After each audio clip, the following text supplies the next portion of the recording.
हाय guys, नमस्ते, welcome back to my channel accounts की पाठशाला। आज हम लोग इनकम एंड एक्सपेंडिचर अकाउंट के बारे में जानेंगे जो नॉट फॉर प्रॉफिट ऑर्गेनाइजेशन के थ्रू बनाया जाता है। So guys, not for profit organisation अपने फाइनेंशियल पोजीशन को जानने के लिए फाइनेंशियल स्टेटमेंट तैयार करती है, जिसमें receipt and payment account, income and expenditure account and balance sheet include होता है। सो रिसिप्ट एंड पेमेंट अकाउंट के बारे में हम लोग समझ चुके हैं। आज हम लोग इनकम एंड एक्सपेंडिचर अकाउंट के बारे में समझेंगे। सो गाइस, जैसे क्लास 11th में हम लोग ने ट्रेडिंग ऑर्गेनाइजेशन के लिए trading account and profit and loss account तैयार किए थे, ठीक उसी तरीके से हम लोग इनकम एंड एक्सपेंडिचर अकाउंट भी बनाएंगे। So guys, income and expenditure account is prepare to ascertain the current income over the current expenditure.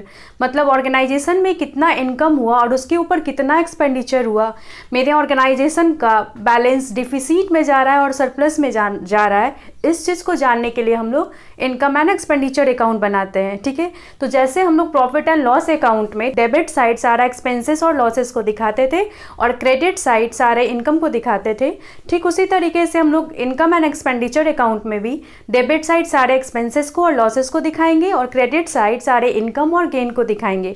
And then last हम लोग बैलेंस करेंगे कि ऑर्गेनाइजेशन मेरा प्रॉफिट में जा रहा है या फिर लॉस में जा रहा है। तो जो भी प्रॉफिट होगा उसे हम लोग सरप्लस के नाम से जानते हैं, जिसे हम लोग excess of income over expenditure के नाम से भी जानते हैं।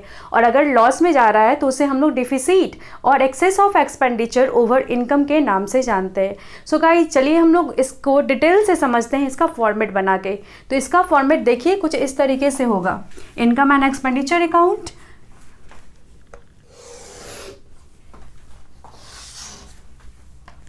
सो गाइस किसी भी अकाउंट का दो साइड होता है, तो पहले हम लोग इस फॉर्मेट को बना लेते हैं।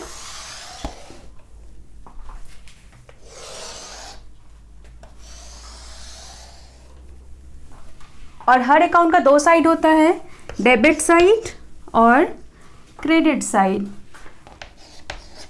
ठीक है, तो गाइज अकॉर्डिंग टू रूल्स हम लोग सबसे पहले कुछ पॉइंट को नोट डाउन करेंगे और उसके अकॉर्डिंग हम लोग इसको पुट आउट करेंगे कि किस तरीके से income and expenditure account prepare किया जाता है। तो सबसे पहले मेरा पॉइंट है कि इनकम एंड एक्सपेंडिचर अकाउंट कौन से नेचर का है, कौन से अकाउंट है। तो ये गाइज ये मेरा नॉमिनल अकाउंट है। तो according to rule nominal account का रूल क्या है, डेबिट ऑल एक्सपेंसेस और लॉसेस और क्रेडिट और इनकम और गेंस। तो अकॉर्डिंग टू रूल्स हम लोग इसको यहाँ पे debit side expenditure account, expenditure note down करेंगे। ये मेरा अमाउंट का कॉलम है और ये मेरा इनकम का कॉलम हो जाएगा। ठीक है, तो अकॉर्डिंग टू रूल्स पहले नेचर ऑफ अकाउंट के थ्रू हम लोग यहाँ पे फॉर्मेट को खोल लिए। अब दूसरा पॉइंट है मेरा कि नेचर ऑफ आइटम, क्या क्या हम लोग इसको रिकॉर्ड करेंगे। So receipt and payment account में हम लोग रिसिप्ट एक्सपेंडिचर और रेवेन्यू एक्सपेंडिचर दोनों को हम लोग रिकॉर्ड करते थे, लेकिन इनकम एंड एक्सपेंडिचर अकाउंट में गाइज हम लोग ओनली रेवेन्यू नेचर के आइटम को रिकॉर्ड करेंगे। जैसे कि for example amount receive from sale of assets, assets को सेल करके जो अमाउंट रिसीव हुआ वो मेरा कैपिटल नेचर का हो गया, तो इसीलिए हम लोग उसको इनकम एंड एक्सपेंडिचर अकाउंट में नहीं दिखाएंगे।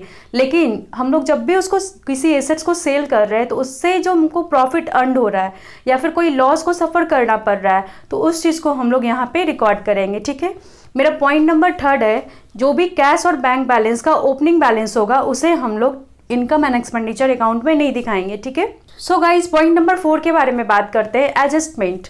तो करेंट ईयर में जो जो एडजस्टमेंट हुआ होगा नॉट फॉर प्रॉफिट ऑर्गेनाइजेशन में उसे हम लोग यहाँ पे रिकॉर्ड करेंगे। मतलब जो भी मेरा नॉन कैश आइटम होगा उसको भी हम लोग यहाँ पे दिखाएंगे। रिसिप्ट एंड पेमेंट अकाउंट में हम लोग नॉन कैश आइटम को इग्नोर कर रहे थे, जो भी एक्चुअल कैश रिसीव कर रहे थे या पे कर रहे थे उसे हम लोग दिखा रहे थे। पर इनकम एंड एक्सपेंडिचर अकाउंट में नॉन कैश आइटम जैसे कि depreciation, outstanding expense, prepaid expense या इनकम अर्न, ये सारे एडजस्टमेंट को हम लोग यहाँ पे दिखाएंगे जो करेंट ईयर से रिलेटेड होगा। ठीक है, पॉइंट नंबर 5, जो भी करेंट ईयर का से रिलेटेड जो आइटम होगा उसी को ओनली हम लोग यहाँ पे दिखाएंगे। जो प्रीवियस ईयर का होगा या फिर फ्यूचर ईयर्स का होगा उसे हम लोग यहाँ पे नहीं दिखाएंगे।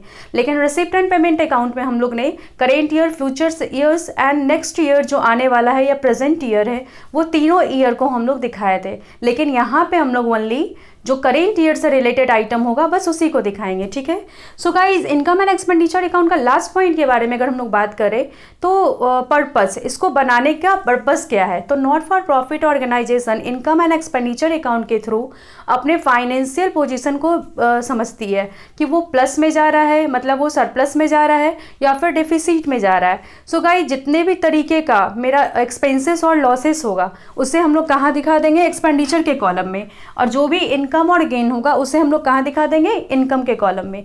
देन लास्ट हम लोग उसको क्लोजिंग करेंगे। क्लोजिंग बैलेंस को जानने के लिए हम लोग इनकम एंड एक्सपेंडिचर अकाउंट को बनाते हैं। तो अगर गाइस मेरा एक्सपेंडिचर के साइड अगर ज़्यादा होगा इनकम के अकॉर्डिंग, देन क्या हो जाएगा, एक्सपेंडिचर ज़्यादा होगा, डैट मीन्स की डिफिसिट है, लॉस है। तो उसको बैलेंस करने के लिए हम लोग यहाँ दिखाएंगे बाय डिफिसिट अकाउंट और excess of expenditure over income, ठीक है। लेकिन सपोज यहाँ पे मेरा टोटल करने पे 1 लाख आया और यहाँ पे टोटल करने पे मेरा 80,000 आया, मतलब एक्सपेंडिचर ज़्यादा है, तो 20,000 का मेरा कहाँ बैलेंस होगा, इनकम के साइड। तो उस केस में हम लोग इधर साइड बाय डिफिसिट अकाउंट के नाम से दिखाएंगे। लेकिन सपोज उल्टा यहाँ पे मेरा जो बैलेंस आया वो कम आ रहा है और इनकम ज़्यादा आ रहा है, ठीक है। इनकम सपोज यहाँ पे अब मेरा 1 लाख आ रहा है और यहाँ पे मेरा 80,000 आ रहा है, तो हम लोग बैलेंस कहाँ करेंगे, इधर साइड। तब हम लोग क्या बोलेंगे, क्या हो जाएगा, जब इनकम ज़्यादा होगा तो सरप्लस में जाएंगे हम लोग। तो हम लोग लिखेंगे इधर साइड क्या, टू सरप्लस अकाउंट, मतलब excess of income over expenditure account. तो लास्ट हम लोग का जो पर्पस होता है वो क्लोजिंग बैलेंस को जानना होता है कि ऑर्गेनाइजेशन डिफिसिट में जा रहा है या फिर सरप्लस में जा रहा है। और जो भी सरप्लस अमाउंट आता है उसे हम लोग ऑर्गेनाइजेशन के जो कैपिटल फंड होते हैं उसमें हम लोग ऐड कर देते हैं, क्योंकि जाहिर सी बात है पहले से जो कैपिटल फंड है उसमें जो भी सरप्लस अमाउंट आ रहा है वो मेरा कैपिटल फंड को रेज करेगा, इसीलिए हम लोग उसको ऐड कर देते हैं। ठीक उसी तरीके से अगर डिफिसिट आ रहा है तो कैपिटल फंड से उसे हम लोग माइनस कर देंगे। कैपिटल फंड क्या है, कैपिटल फंड गाइस जो भी ऑर्गेनाइजेशन का नॉन फॉर प्रॉफिट ऑर्गेनाइजेशन के केस में कैपिटल फंड होते हैं। जैसे ट्रेडिंग अकाउंट में हम लोग का, जैसे ट्रेडिंग ऑर्गेनाइजेशन में हम लोग का कैपिटल अकाउंट होता है, तो नॉट फॉर प्रॉफिट ऑर्गेनाइजेशन में हम लोगों का कैपिटल फंड अकाउंट होता है, कैपिटल अकाउंट का केस नहीं होता। तो जो भी ऑर्गेनाइजेशन के एसेट्स होते हैं और जो आउटसाइड लाइबिलिटीज़ होते हैं उसके जो डिफरेंस आते हैं उस डिफरेंस को हम लोग कैपिटल फंड के नाम से जानते हैं। सो गाइस जो भी सरप्लस आएगा उसे हम लोग कैपिटल फंड में ऐड कर देंगे और जो भी डिफिसिट आएगा उसे हम लोग कैपिटल फंड से माइनस कर देंगे।